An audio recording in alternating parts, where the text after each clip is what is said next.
Homeopathy के founder Samuel Hahnemann ने एक कॉन्सेप्ट दिया, मेडिसिनल फॉर्स। उनका कहना था कि कुछ सब्सटेंसेस जो क्रूड फॉर्म में बिल्कुल सिंपल या इनहर्ट लगते हैं, जब उन्हें पोटेंटाइज किया जाता है तो उनकी हीलिंग पावर एक्टिवेट हो जाती है। एग्जाम्पल के लिए नाट्रियम म्यूरियाटिकम यानी कॉमन सॉल्ट, सिलिसिया टेरा, ऑरम मेटालिकम, लाइकोपोडियम क्लोवाटम, वेजिटेबल और एनिमल चाकोल। ये सब अपने क्रूड फॉर्म में नॉर्मल सब्सटेंसेस हैं, लेकिन होम्योपैथिक प्रिंसिपल्स के हिसाब से जब इन्हें डाइल्यूट और पोटेंटाइज किया जाता है तो ये पावरफुल रेमेडीज बन जाते हैं। एलोपैथिक डॉक्टर्स और जो लोग होम्योपैथी को स्टडी नहीं करते वो इस कॉन्सेप्ट को क्रिटिसाइज करते हैं, क्योंकि मेडिसिन्स इतनी ज़्यादा डाइल्यूट होती हैं कि उनमें फिजिकल सब्सटेंस का ट्रेस भी नहीं मिलता। उनका सवाल होता है, अगर कुछ बचा ही नहीं तो काम कैसे करेगा? होम्योपैथी का जवाब है, यहाँ फिजिकल केमिकल इफेक्ट नहीं बल्कि एनर्जेटिक इफेक्ट का कॉन्सेप्ट है। ये मेडिसिन्स स्पेशली उन लोगों पर काम करती हैं जो बहुत सेंसिटिव या एलर्जिक नेचर के होते हैं। ऐसे लोगों में स्ट्रॉन्ग क्रूड ड्रग्स कभी-कभी हेवी रिएक्शन या साइड इफ़ेक्ट्स भी दे सकती हैं।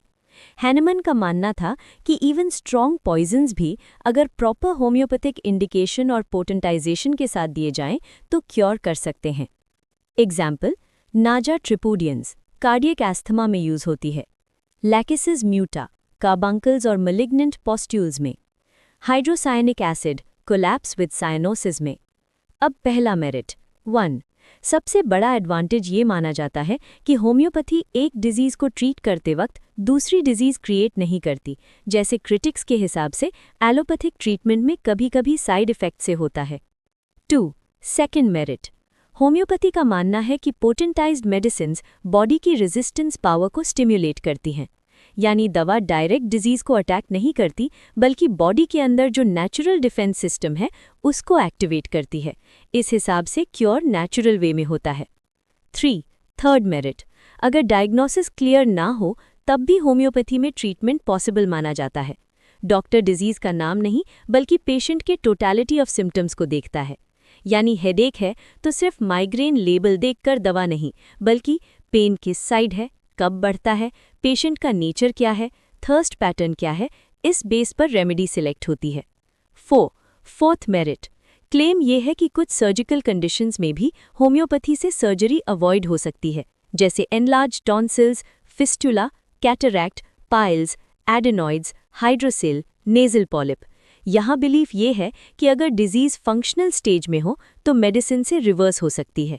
5. फिफ्थ मेरिट, होम्योपैथी का एक बोल्ड क्लेम ये है कि न्यू या अननोन डिजीज भी ट्रीट की जा सकती है, बस सिम्टम्स पता होने चाहिए। एग्जाम्पल दिया जाता है कॉलेरा का। कहा जाता है कि सैमुअल हैनेमन ने कॉलेरा देखे बिना ही रेमेडीज सजेस्ट की थी जो बाद में वेरीफाई हुई। कॉन्सेप्ट ये है, डिजीज का नाम सेकेंडरी है, सिम्टम पैटर्न प्राइमरी है। 6th मेरिट, ये कहा जाता है कि होम्योपैथी डिजीज को माइल्डली, क्विकली, परमानेंटली क्योर करती है और लॉन्ग वीकनेस या कन्वालेसेंस नहीं छोड़ती। एग्जाम्पल दिया जाता है टाइफाइड फीवर का। क्लेम है कि एलोपैथिक ट्रीटमेंट में पेशेंट लंबा वीक रहता है, जबकि होम्योपैथी में रिकवरी स्मूथ होती है। 7. होम्योपैथिक मेडिसिन्स स्वीट पिल्स या पाउडर्स में होती हैं, इसलिए बच्चे ईजिली ले लेते हैं। एडमिनिस्ट्रेशन सिंपल है, माउथ से या नोज से ओल्फैक्शन के through. Beauty of homeopathy, homeopathic philosophy के हिसाब से रेमेडी का रिएक्शन ही डॉक्टर को गाइड करता है। अगर एग्रवेशन आए या सिम्टम शिफ्ट हो तो फिजिशियन उसके बेसिस पर नेक्स्ट स्टेप डिसाइड करता है। ये सब होम्योपैथिक व्यू पॉइंट है। साइंटिफिक कम्युनिटी इन क्लेम्स को फुल्ली एक्सेप्ट नहीं करती क्योंकि हाई क्वालिटी कंट्रोल ट्रायल्स में कंसिस्टेंट प्रूफ स्ट्रॉन्ग नहीं मिला है। समझने का बेस्ट तरीका यह है कि ये एक कंप्लीट थेरेप्यूटिक फिलॉसफी है जो सिम्टम इंडिविजुअलिटी पर बेस्ड है, लेकिन इसका मैकेनिज्म और एफिकेसी मॉडर्न बायोमेडिकल स्टैंडर्ड्स पर डिबेटेबल है। रेमेडी का रिएक्शन और सेकेंड प्रिस्क्रिप्शन, होम्योपैथी में माना जाता है कि पहली रेमेडी देने के बाद जो रिएक्शन आता है वही डॉक्टर को गाइड करता है, यानी मटीरिया मेडिका पूरा का स्टेटमेंट। अपनी बुक मटीरिया मेडिका पूरा में हैनेमन ने लिखा था कि इस डॉक्ट्रिन को एक्सपीरियंस के बेस पर जज करो, एक्सपेरिमेंट्स रिपीट करो, केयरफुली करो, फिर हर स्टेप पर कॉन्फर्मेशन मिलेगा।